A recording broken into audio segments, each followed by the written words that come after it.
All right, so it's also possible that we could have a whole that could be dealt with by using these fundamental trigonometric limits.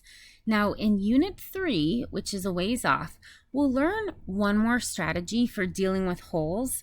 And once we learn that strategy, these are problems for which you'll probably prefer the other strategy. So I'm not going to stress out too much about these trig limits right now, but I do want to show you an example. At least one example.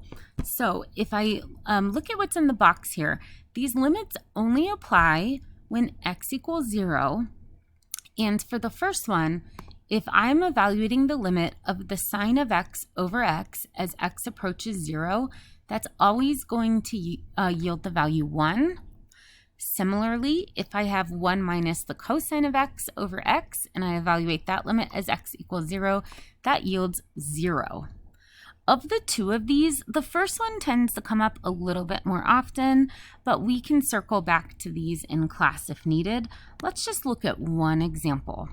So you might notice that this first example has a 3x instead of just an x. So we want to just generalize what's in the box here, that if I'm evaluating the limit of the sine of something over the same something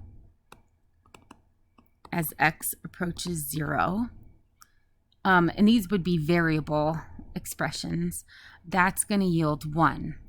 So I cannot change the argument of this sine function.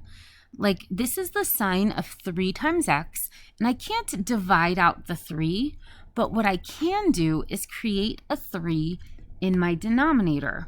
So if I just look at the sine of 3x over x, I could multiply both the numerator and the denominator by 3.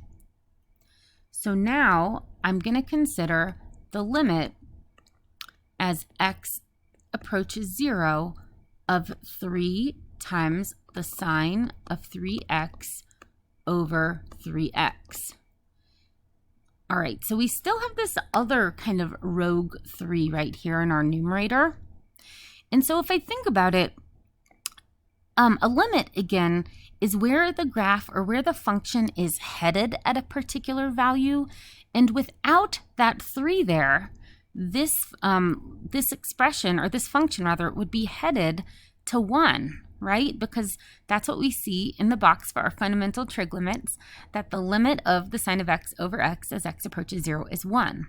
So if I think of that as a y value, that 3 is a multiplier. It's going to multiply that value.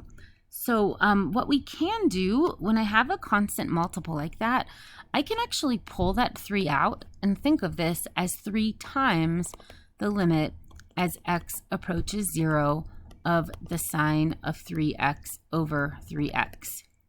So that just becomes 3 times 1, and that is equal to 3. All right, so I know that last example probably is a lot to think about.